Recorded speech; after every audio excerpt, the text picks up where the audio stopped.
Hi friends, welcome to our channel. ఈరోజు video వచ్చేసి house hold మ్యాపింగ్లో చిన్నపిల్లల్ని ఏ విధంగా యాడ్ చేయాలి, ఎలా యాడ్ చేయాలని చెప్పేసి ఈ వీడియోలో మీకు స్టెప్ బై స్టెప్ అయితే ఎక్స్ప్లెయిన్ చేస్తాను. సో ప్రధానంగా మీరు హౌస్ హోల్డ్ మ్యాపింగ్లో మీ యొక్క చిల్డ్రన్స్ని యాడ్ చేయాలంటే వాళ్ళకి సంబంధించి ఆధార్ కార్డు ఒకటి ఉంటే చాలండి.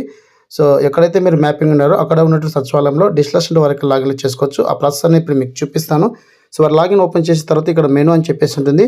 సో సర్వీసెస్ మీద క్లిక్ చేసిన వెంటనే ఇక్కడ మనకు లాస్ట్లో సో మనకి యాడ్ ఫ్యామిలీ మెంబర్స్ అని చెప్పేసి ఆప్షన్ ఉంటుంది. సో ఈ ఆప్షన్ మీద ట్యాప్ చేసిన వెంటనే ఎవరైతే మనకి చిన్నపిల్లలు ఉంటారో వాళ్ళని యాడ్ చేసుకోవచ్చండి. సో ఆ ప్రాసెస్ అనేది మీకు ఇప్పుడు టెస్టింగ్ పర్పస్ అనేది చూపిస్తాను. నచ్చితే ఖచ్చితంగా అయితే లైక్ చేయండి. సో ఇక్కడ మనకి యాడ్ ఫ్యామిలీ మెంబర్ అని చెప్పేసింది కదా, ఇక్కడ క్లస్టర్ అని సెలెక్ట్ చేసుకోవాలి. సో మీరు ఏ క్లస్టర్లో అయితే ఉన్నారో ఆ క్లస్టర్ సెలెక్ట్ చేసుకోవాలి.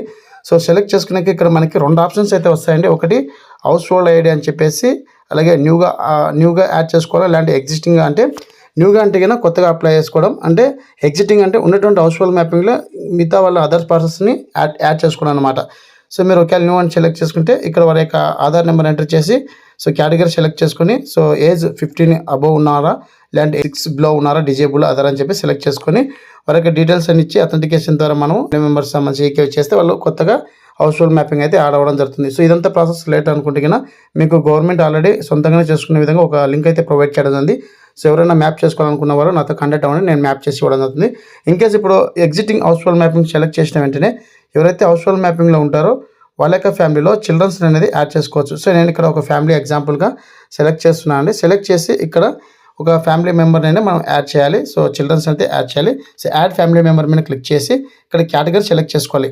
అంటే ఏజ్ 50 అబోవ్ ఉన్న వాళ్ళు ఉన్నారా చిల్డ్రన్స్, లేదంటే ఏజ్ 6 బిలో ఉన్న వాళ్ళు ఉన్నారా, లేదంటే డిజేబుల్టా, లేదంటే అదర్స్ అని చెప్పి సెలెక్ట్ చేసుకోవాలి.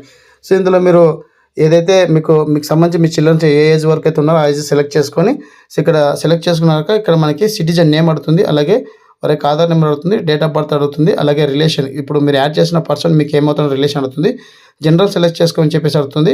అలాగే ఇక్కడ మనకి మ్యారేజ్ స్టేటస్ అనేది చిన్నపిల్లలు కాబట్టి నాన్ సెలెక్ట్ చేసుకొని ఇక్కడ మొబైల్ నెంబరు, డోర్ నెంబర్ ఇచ్చేసి ఎవరైతే గ్రామోత్సవ సచివాలయంలో ఉన్నటువంటి బయోమెట్రిక్ ద్వారా వారి యొక్క అథెంటికేషన్ ద్వారా మీరు హౌస్ హోల్డ్ మ్యాపింగ్లో మీ యొక్క చిల్డ్రన్స్ అనేది యాడ్ చేసుకోవచ్చండి. సో ఇలా యాడ్ చేసుకోవడం వల్ల మీకు రాబోయే కాలంలో అంటే తల్లి కొందన పథకం అనేది లాంచ్ చేయడం జరుగుతుంది. సో జూన్లో అప్పటికల్లా మీరు ఎవరైతే చిల్డ్రన్స్ ఉన్నారో వాళ్ళందరూ ఖచ్చితంగా హౌస్ హోల్డ్ మ్యాపింగ్లో ఉండాలని చెప్పేసి ప్రభుత్వం నిర్ణయం తీసుకున్నది. ఎవరైతే హౌస్ హోల్డ్ మ్యాపింగ్లో లేరో చిన్నపిల్లలు ఒకసారి అయితే మీరు యాడ్ చేసుకోండి. సో సచివాలయం దగ్గరికి వెళ్ళి ఇన్కేస్ మీకు ఏమైనా డౌట్ ఉంటే కింద కామెంట్ సెక్షన్లో అయితే కామెంట్ చేయండి. సో మీకు ఒకవేళ హౌస్ హోల్డ్ మ్యాపింగ్ ఉండాలి లేదని చెప్పేసి నేను చెక్ చేయడం అయితే జరుగుతుంది. సో ఇదండి హౌస్ హోల్డ్ మ్యాపింగ్ సంబంధించి అప్డేట్. ఎవరైనా చిన్నపిల్లలు లేకుంటే వెంటనే మీరు సచివాలయంకి వెళ్ళి యాడ్ చేసుకోండి. వీడియో నచ్చితే లైక్ చేయండి, షేర్ చేయండి, సబ్స్క్రైబ్ చేసుకోండి మర్చిపోకండి. Thank you for watching.